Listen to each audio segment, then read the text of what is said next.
Hello guys, स्वागत है आपका एक और नए वीडियो में। आज के वीडियो में हम फाइनली नेविगेशन को इम्प्लीमेंट करने जा रहे हैं। तो उसकी शुरुआत करते हैं हम पहले एक राउट फाइल से। इस राउट फाइल्स में हम क्या करेंगे, ये एक सिंपल सा हमारा ऑब्जेक्ट होगा जिसमें हम सेव करेंगे अपने राउट्स, यानी कितने स्क्रीन्स हैं जिन पर हम नेविगेट करना चाहते हैं। तो आप देख सकते हैं कि अब मुझे यहाँ पर ये खुद से गाइड कर रहा है कि मैं क्या बनाने जा रहा हूँ। तो एक्चुअली स्टैटिक फाइनल स्ट्रिंग यहाँ पर है जो कि होम नाम रखा है इसने। और होम के लिए हमारा जो नेम है वो फॉरवर्ड स्लैश इसने कर दिया है। तो अगर मैं टैब दबा दूं तो ये इस तरह से कर देगा। बट प्रॉब्लम ये है कि ये शायद ये नहीं डिटेक्ट कर पाया कि मैं जावा में नहीं, मैं कॉटलिन पर काम कर रहा हूँ। तो मुझे ये देखना पड़ेगा कि इसका सेटिंग कैसे करते हैं। खैर वो बात की बात है। फिलहाल मैं इसको ठीक कर देता हूँ। मुझे एक्चुअली में सिंपल सा कॉन्स्ट चाहिए था, कॉन्स्ट वेल। और उसके बाद इस होम को मुझे कैपिटल करना होगा। कैपिटल वेरिएबल साइन होता है अंडरस्टैंडिंग के लिए कि ये एक कांस्टेंट वेरिएबल है। सिमिलरली इसी तरह हम एक और बनाएंगे कॉन्स्ट वेल। जो हमारी स्क्रीन ए है उसके लिए हमने फॉरवर्ड स्लैश बना दिया है। अगर आप चाहो तो फॉरवर्ड स्लैश इसको ए नाम दे सकते हो। जनरली रूट को उसी तरह रखते हैं, बट क्योंकि ये हम सिखाने के लिए पर्पज से कर रहे हैं तो उतना डीप में जाने की जरूरत नहीं। और उसके बाद हमारा स्क्रीन सी है, तो इसे होम भी ना रख के मैं स्क्रीन ए कर देता हूँ। बेटर होगा स्क्रीन ए इस तरह से सेपरेट करने के लिए। सिमिलरली स्क्रीन बी, एंड ये होगा आपका ओके। काफी सही तरीके से ये काम कर रहा है। लाइक आप देख सकते हैं कैसे ये मेरा हेल्प कर रहा है पूरा कोड राइट करने में। जेमिनी सच में बहुत अच्छी चीज आई है। ओके, तो ये हो गया हमारा राउट्स फाइल। हमारे पास तीन स्क्रीन है, तीनों के लिए हमने राउट नेम एक जगह सेव कर दिया। अब बार बार कहीं भी हमें अपना राउट डिक्लेयर करना होगा तो कहीं मिस्टेक से भी हम गलती नहीं करेंगे, क्योंकि हम एक्चुअली ये कॉल करेंगे, ये नहीं। वो ऑटोमेटिकली हम ये कॉल करेंगे तो यही असाइन हो जाएगा। अब हमने राउट्स बना ली है। अब इसके बाद हमें बनाना है एक नेविगेशन के लिए फाइल। तो एक सिंपल सा कॉटलिन क्लास फाइल बनाते हैं, इसका नाम रखते हैं नेविगेशन। ये एक फाइल होगी, कंपोजेबल होगा ये। ओके, और इसका नाम होगा नेविगेशन इस तरह से। अब इसके अंदर हम एक वेरिएबल बनाएंगे जिसका नाम रखेंगे हम नैव कंट्रोलर। और हमारा नैप कंट्रोलर होगा रिमेम्बर नैप कंट्रोलर, ये रहा। ओके, अब इसके बाद हमें यूज करना है नैप होस्ट का। ये रहा हमारा नैप होस्ट। नैप होस्ट में हमें ये वाला चूज करना है जिसमें हम नैप कंट्रोलर और एक स्टार्ट डेस्टिनेशन प्रोवाइड करेंगे। तो नैप कंट्रोलर की जगह हमने जो नैप कंट्रोलर ऊपर बना रखा है हम वो पास ऑन कर देंगे इस तरह से। एंड देन स्टार्ट डेस्टिनेशन में हम अपना, हमको चूज करना है कि जब ऐप ओपन होगा तो कौन सी स्क्रीन सबसे पहले हमें दिखनी चाहिए। तो यहाँ पे स्टार्ट डेस्टिनेशन में हमें वो देना होता है। तो हम राउट्स का यूज करेंगे और हमें स्क्रीन ए चाहिए एज स्टार्टिंग पॉइंट। तो इस तरह से हमारा स्क्रीन ए हो गया। अब इसके अंदर हम एक कंपोजेबल फंक्शन बनाएंगे, ये वाला कंपोजेबल फंक्शन जिसमें आप राउट दे सकते हो, आर्ग्यूमेंट्स पास कर सकते हो, डीप लिंक्स दे सकते हो, कंटेंट दे सकते हो, कई सारी चीजें इसमें दे सकते हो। बेसिक्स के लिए हम यहाँ पर स्टार्ट करेंगे सिंपली राउटिंग से। तो कंपोजेबल को राउटिंग के लिए वापस से मुझे वही देना पड़ेगा। हम स्क्रीन ए की राउटिंग बना रहे हैं तो यहाँ पर स्क्रीन ए पास कर देंगे। एंड देन यहाँ से हम लैम्डा क्रिएट कर लेंगे, ये कंटेंट वाला पार्ट है। तो अब इसके अंदर आप देख सकते हैं ये जेमिनी मुझे पूरी तरीके से हेल्प कर रहा है अपने बाकी के कोड लिखने के लिए। मुझे एक्चुअली में यही चाहिए, स्क्रीन ए है मुझे चाहिए यहाँ पर, जिसके अंदर हम नैव कंट्रोलर पास करेंगे। तो स्क्रीन ए को हम इंपोर्ट कर लेते हैं और उसके अंदर नैव कंट्रोलर हमने बनाया नहीं है, इस वजह से एरर दे रहा है। सिमिलरली हमारा स्क्रीन बी है, इसको भी इंपोर्ट कर लेते हैं। और लास्टली हमारा कंपोजेबल एक और है स्क्रीन सी के लिए, स्क्रीन सी, एंड देन इसमें हम स्क्रीन सी पास करेंगे इस तरह से। ओके, एंड देन स्क्रीन सी को भी इंपोर्ट कर लेते हैं। तो हमारा नेविगेशन फंक्शन तैयार है। अब हमें क्या करना है, अब हमें ये एरर सॉर्ट आउट पहले कर देते हैं।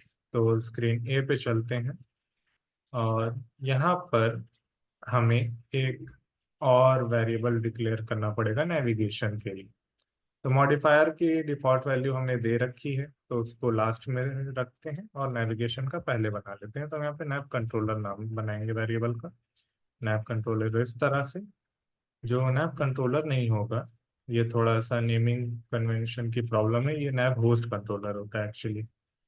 तो अब यही चीज हम कॉपी कर लेते हैं अपने बाकी के नेविगेशन में। अगर आप इस पे होवर करोगे तो आपको इसका टाइप दिखेगा, आप देख सकते हो मेरा नैव कंट्रोलर जो है वो नैव होस्ट कंट्रोलर है।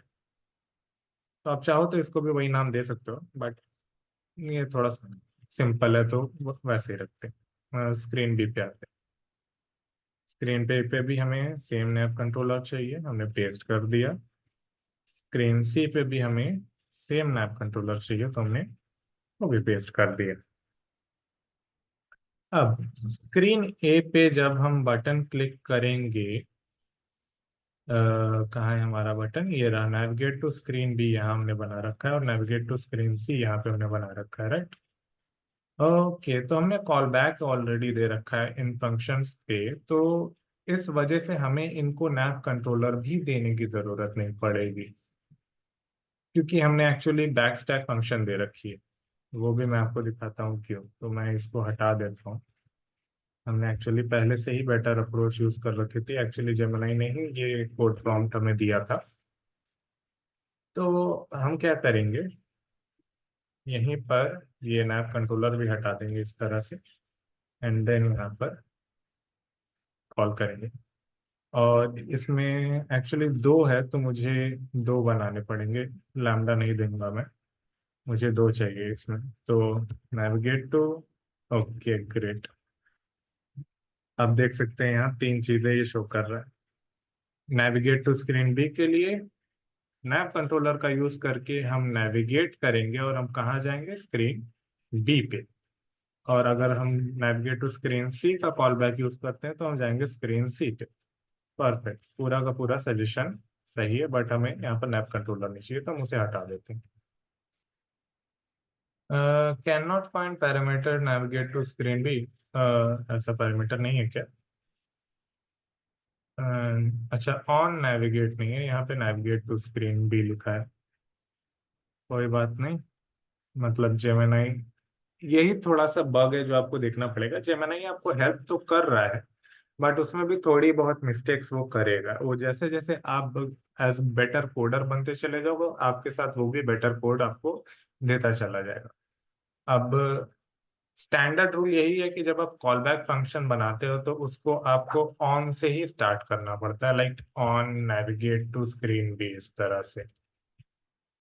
तो वही होना चाहिए, बट फॉर सम रीजन इसने यहाँ पर वो नहीं लगाया था। सिमिलरली अगर आप ये देखो सेकंड वाला, ऑन नेविगेट टू स्क्रीन भी, तो हम इसी को कॉपी पेस्ट कर देते हैं ताकि वो सॉर्ट आउट हो जाए। एंड आप देख सकते हो ये सॉर्ट आउट हो गया है, इसको भी सॉर्ट कर देते हैं हम। तो यहाँ पर ये भी हमने दे दिया। तो अब आप यहाँ आएंगे तो आपको स्क्रीन ए का एरर गायब दिखेगा। सिमिलर चीज हमें करनी है अपनी स्क्रीन इसके साथ। तो स्क्रीन ए के लिए यहाँ पर हमें दे दिया इसने, और स्क्रीन सी के लिए भी इसने दे दिया। सिमिलरली हम वापस आएंगे स्क्रीन बी पर एंड यहाँ पर भी जो ये है इसको हम ठीक कर लेंगे।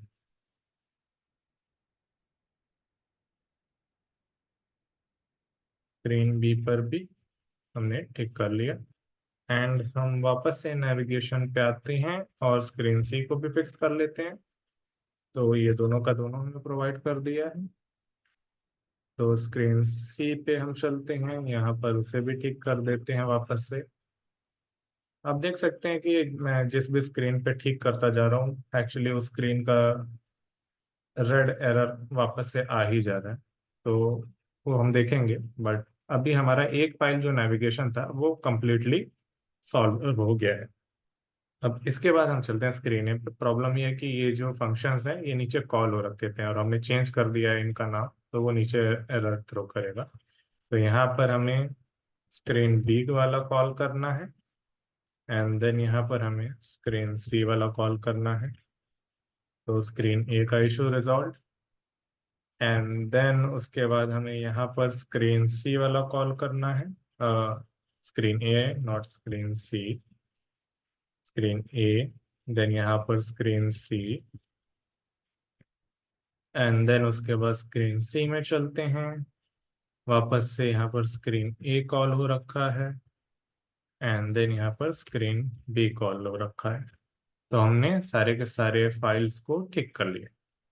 अब इसके बाद हमें एक काम बस करना बचा है, वो है कि मेन एक्टिविटी में जहाँ हम स्क्रीन ए को कॉल कर रहे थे इसके जगह अब हम कॉल करेंगे सीधे नेविगेशन फंक्शन को जो हमने बनाया था, ये वाला हमारा नेविगेशन फंक्शन इस तरह से। And let's run the app. Okay, तो ऐप लॉन्च हो रहा है एंड कोई भी क्रैश हमें देखने को नहीं मिला ना, मोमेंट ऑफ द ट्रुथ। हमें स्क्रीन बी पर जाना है, लेट्स क्लिक ऑन इट। हम स्क्रीन बी पर आ गए और अब हमारे पास ऑप्शन है स्क्रीन ए और स्क्रीन सी पे जाने का। तो लेट्स से स्क्रीन सी पर जाना है, क्लिक करते हैं। स्क्रीन सी पर आ गए हम एंड वापस स्क्रीन बी पे जाना है। स्क्रीन बी पर आ गए एंड देन वापस स्क्रीन ए पे जाना है। स्क्रीन ए पर आ गए। तो हमने नेविगेशन कंपोनेंट को इम्प्लीमेंट कर लिया है सक्सेसफुली। आज के वीडियो का टास्क हमने कंप्लीट कर ली है। नेक्स्ट वीडियो में हम सीखेंगे इन स्क्रीन्स के बीच में डेटा कैसे शेयर कर सकते हैं, क्योंकि तीनों के तीनों स्क्रीन्स एक तीन अलग अलग कंपोजेबल फंक्शंस हैं, तो उनके बीच में डेटा फ्लो कैसे क्रिएट किया जाता है हम वो भी सीखेंगे नेक्स्ट वीडियो में। तो मिलते हैं अगली वीडियो में। See you in the next one.